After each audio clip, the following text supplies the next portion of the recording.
Hello, my name is Sandra Castillo from VTT, Finland, and in this presentation I am going to introduce our work about deep learning for the design of new-to-nature enzymes.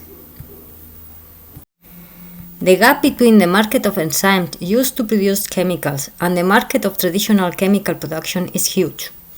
The enzyme market is growing rapidly, but it still has a big limitation: the lack of enzymes in nature able to produce all the chemicals that humans need. Enzymes have evolved towards what is beneficial for life, not towards what is beneficial to humans. If we want to increase the use of enzymes as a sustainable alternative for chemical production, we need to create enzymes with new-to-nature functions. And to do that, we have created an artificial intelligence that has learned from natural enzymes to create enzymes with new-to-nature functions.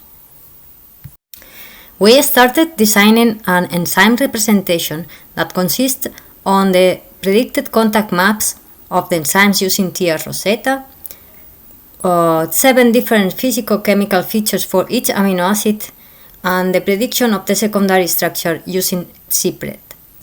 The AI model that we have created is a conditional variational autoencoder, and we give as a condition to generate enzymes a fingerprint of the enzyme's activity. The architecture of the encoder consisted on a transformer layer followed by recurrent layers for each of the 3 different protein representations. The output of these layers was then concatenated and passed to a group of densely connected layers. The architecture of the decoder consisted on a recurrent layer and the final output is the probability of each amino acid in the enzyme chain. We tested our model in 2 cases. In the first case, we tried to create an enzyme with a new-to-nature function. To do that, we collected all the enzymes with the TIM barrel fold from the protein database UniProt. This group of proteins contain enzymes with 70 different functions. We removed from the training data all the enzymes with the function fructose biphosphate aldolase and other similar activities. Then we trained the model with the remaining enzymes and tried to generate proteins for the fructose biphosphate aldolase activity. To test the model, we use as a case a natural function that was removed from the training data, as I explained in the previous slide. In this picture, we show a generated enzyme by our AI model in red, aligned with the natural enzyme that we use as a case in blue. We can see that there are many differences, but the core of the enzyme is aligned almost perfectly.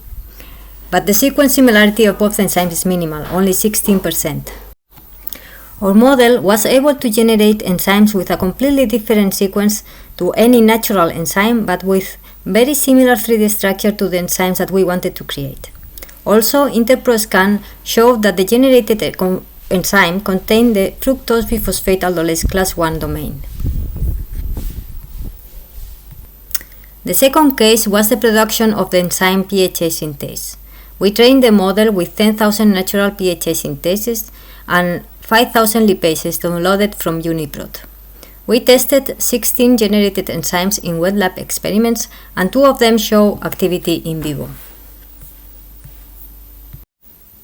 As the AI model is able to generate millions of different variants, we also created a pipeline for the selection of the best enzyme candidates to be tested in the lab.